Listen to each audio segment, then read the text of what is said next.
This is The Typical Nerds.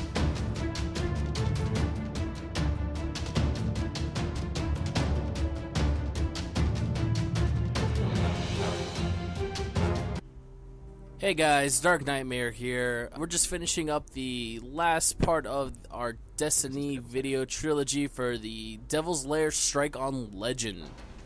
As you've probably seen, we had the first two videos up already, the Hack the Mesh Generator, and then you have the Devil Tank. Now we have Sepix Prime, the giant floating eyeball. This one was a pretty simple battle, except we couldn't figure out what to do each time. So this actually first sped up part is us dying. It took us about 4 tries.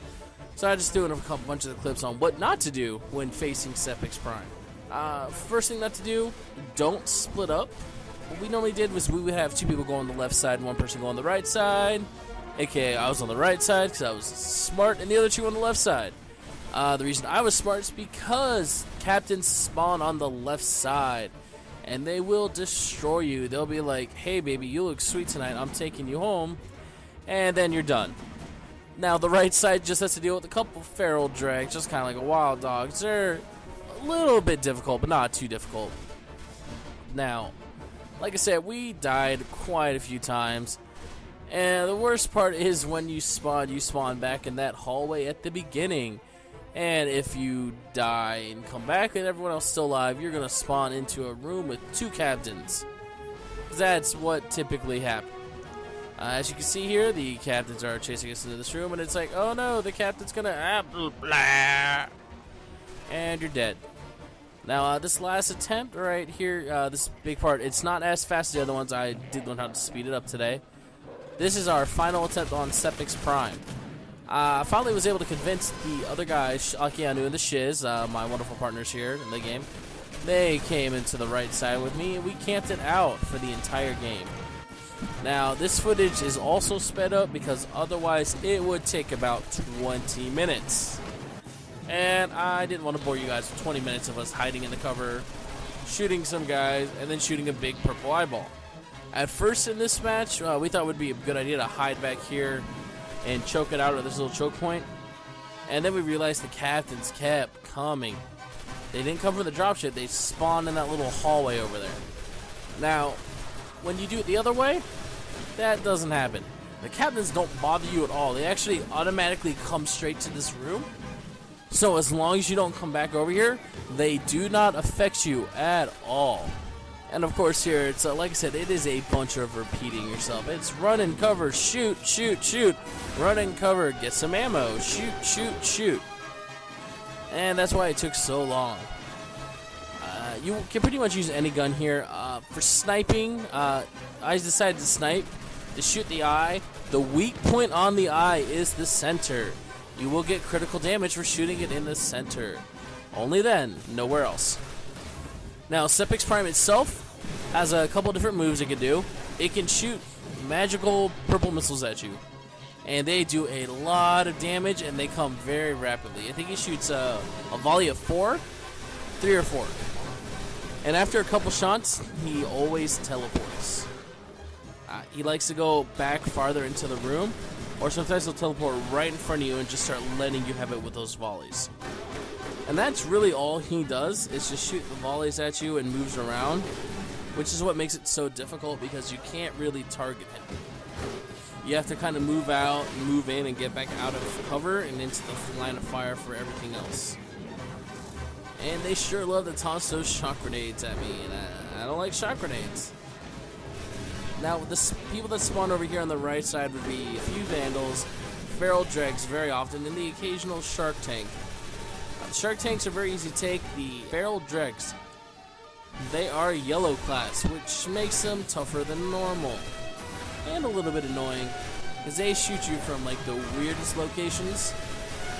Now, one of the benefits from doing it over here on the right side is you are able to keep everyone together. So in case somebody does die, it is very easy to pick them back up and keep the match going.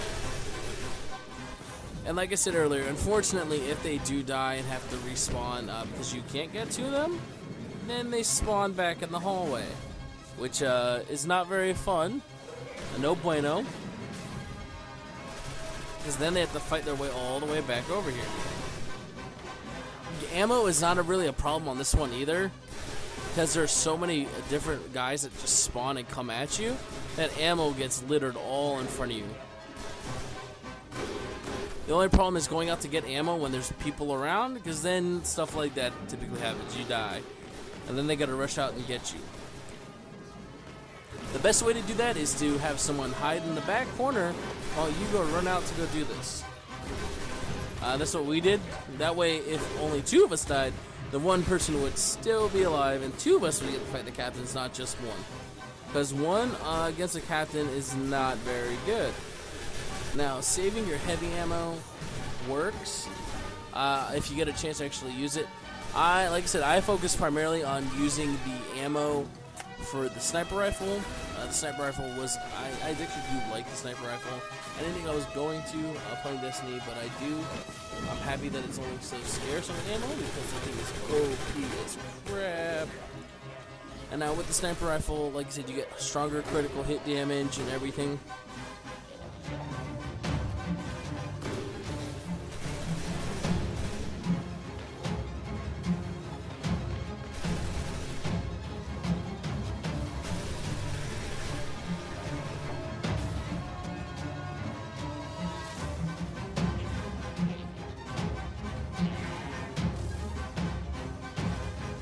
And there's the captain. Now, if you do get stuck in here and have to go against the captains, it's easier to fall back into this room.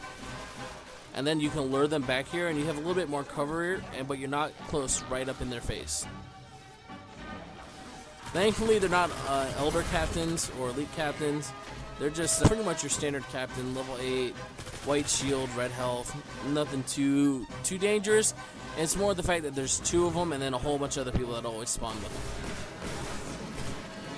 Now, Sepix Prime does have a lot of health and does take a lot of damage, but if you focus most of your shots on the eyes, it can be a quick battle. You just gotta, like I said, you just gotta watch out for everybody else and try to find one spot and stick to it. It's very easy to learn the in and out of each spot. I guess it was sheer dumb luck or a glitch in the game that the captains do not come over here. Otherwise, this location probably would not have been as good to go to either. The first couple times we did it, they Shiz Nakiani were giving me crap because they're like, "Man, you're not doing much." Because they kept getting the captains and I kept getting everything else. And I'm like, no, you guys. No, you guys. You gotta look at my score. I doubled their kills. Just because I had everything coming over to this side, and I didn't take care of it, so they didn't get swamped over there. Because they had the captains and such. Now, like I said earlier, and I know I'm repeating myself in this video, the eye takes a while to kill. I don't know what this is sped up to, but it's sped up to be only 8 minutes long compared to 20. All you want to do, like I said before, is just go ahead and shoot. Go and get ammo. For this one, I didn't even use the scout rifle.